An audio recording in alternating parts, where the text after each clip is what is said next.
Hey guys, what's going on? My name is Justin and welcome back to a brand new Fortnite video where today we have the v7.20 patch notes, which is actually pretty refreshing. We have not had patch notes for over 3 weeks now because, as you guys know, over the last 3 weeks we have only had content updates and not updates, if you catch my drift. Now quickly, my facecam is broken, which is why there is no facecam in this video. I do apologize, but moving on, we do have all of the information about what is coming to Battle Royale, one of those things being the Scoped Revolver, and this is getting me a little bit intrigued. No sniper, no problem. Use the new Scoped Revolver to hit precise shots against enemies. We're going to learn more about this as we scroll through, but as you guys also know, we now have Glider Redeploy back as an item, which is going to be super interesting. Of course, make sure you guys are subscribed to this channel and have those bells rung, because as soon as the servers go live, I'll be having gameplay go live of this Scoped Revolver and of how the Glider Redeploy item works in the game. Now, they do mention the one-shot LTM. We've had that in the game earlier today. We've had it during the 14 days. We know how it works. No need to go over this stuff. So moving on to weapons, we do have the Scoped Revolver available in epic and legendary variants. It fires medium ammo, which is pretty interesting, and it does 42 or 44 damage per shot based on your rarity, and you can find it in floor loot, chests, supply drops, and vending machines. When it comes to the Glider Redeploy item, it does take up an inventory slot, so you have to sacrifice something in your main inventory to actually carry this redeploy item. The rarity is rare. It comes with 10 charges. Whenever you actually hit spacebar and deploy, you use a charge, and when you use all 10, the item does disappear. And it does not consume a charge when you are using a launchpad, Rift to Go, or respawning in an LTM, and you can find these things from floor loot, chests, vending machines, and supply llamas. Moving on to the minigun, we have a few adjustments for this, which is always a very good thing. We have finally gotten the overheating mechanic. I have been saying this for months now, and so many people have been wanting this. It's finally a reality. Overheat occurs after approximately 6 seconds of continuous fire. Reduce the wind-up time by 37%, and they updated the minigun. This is going to be huge. No more just annoying squads all with miniguns just beaming you down, wasting all your mats. That was always so annoying. I'm super excited for this to be in the game. They have had a few rarity color adjustments, so balloons are now rare. Kind of surprising. We need, I think, some audio adjustments to balloons. Stink bombs are now rare, which is also a little bit concerning to me. I feel like stink bombs were really, really good. Epic was a pretty solid rarity for it, but whatever. And the Scoped AR has been decreased from rare epic to uncommon rare. I do like that change. Really, no one uses this gun. It's super, super underrated. It's actually really solid, but whatever. Not my place to judge, apparently. So the following projectile-based weapons now have the same projectile trajectory as the heavy snipe, which for me is awesome. I love sniping, and I almost always use the heavy sniper. So the fact that everything is going to have that same trajectory means that for me, I'll be a better sniper because everything is going to be the same as the one I use the most. So the bolt action, suppressed, semi-auto, and hunting rifle now all have the same trajectory as the heavy, which is, to me, awesome. They have adjusted the drop chance for a ton of different traps, so in terms of the total traps themselves, the floor loot has been increased from 3.98 to 4.73, and moving on to specifics, the Cozy Campfire in terms of floor loot has been increased from 0.26 to 0.73, and increased from supply llamas from 6.63 to 15.47.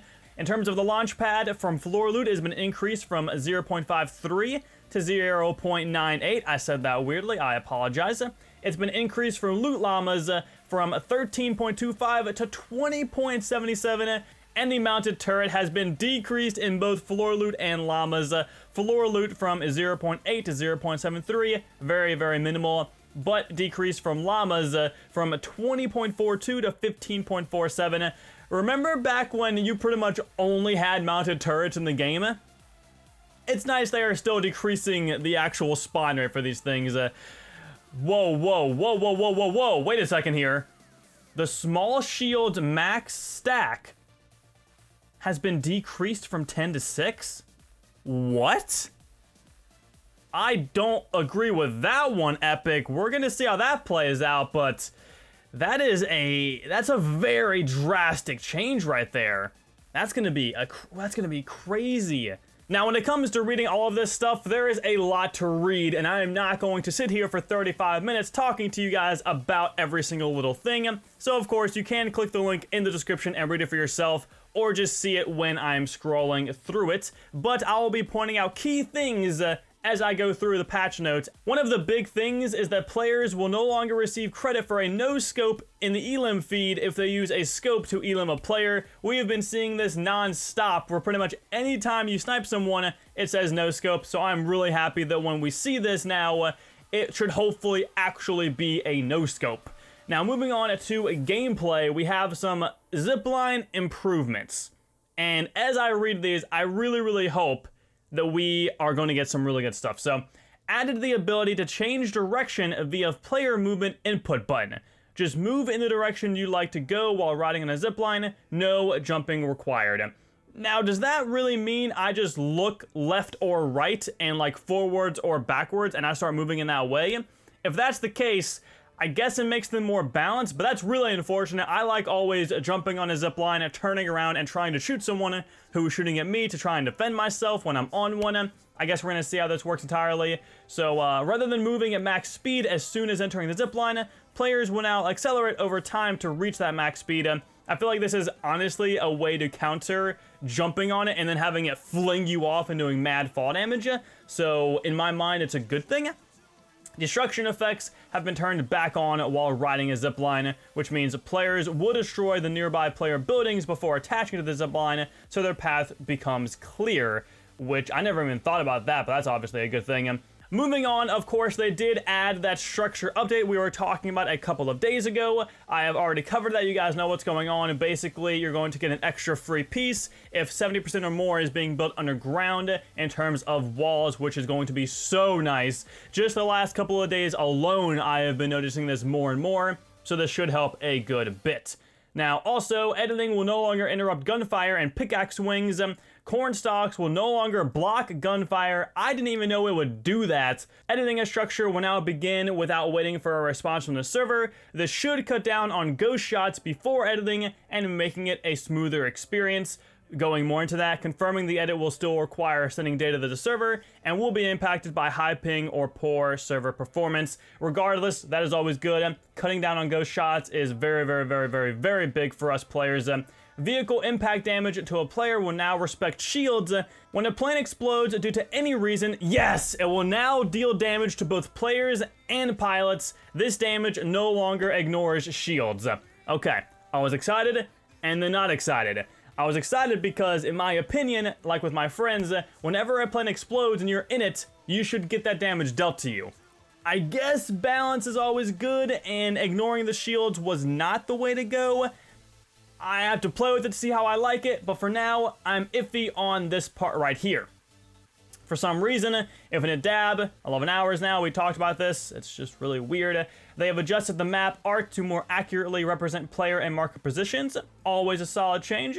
They have fixed players not being able to destroy the boombox from certain distances. Didn't know that was a thing. Always good they fixed it. They have fixed more issues with the zip lines, so players will no longer be flung across the map like I was just saying. I still feel like what they did up here pretty much affected this and made it a thing to where it no longer happens. A cooldown has been added to ensure jump spamming will not allow players with mild network issues to fall through zipline collision. The zipline magnet will no longer remain over players' heads. Thank you. Players will no longer fall when colliding with enemy structures. Thank you. Players no longer dismount ziplines at steep angles under bad network conditions. Never happened to me, but thank you anyways. They have fixed the glitch where players who are emoting on the starter island will no longer continue to emote after jumping from the battle bus and holding their umbrella. That was always a weird and funny glitch, but they did finally fix it, which is always good. And lastly, for the bug fixes, gliders and umbrellas will no longer appear sideways or misaligned when dropping from the battle bus. Moving on to events. They have had a bunch of updates going to tournaments, which is why we have not seen tournaments anytime really at all in January. But they should be getting these things going underway really soon in a really cool fashion with a ton of new features, which I am very excited for. as I'm reading this, it says players will be automatically removed from the match after 60 seconds of spectating after being elimed. Little typo right here. Not sure how that happened. Hopefully they get fixed here soon.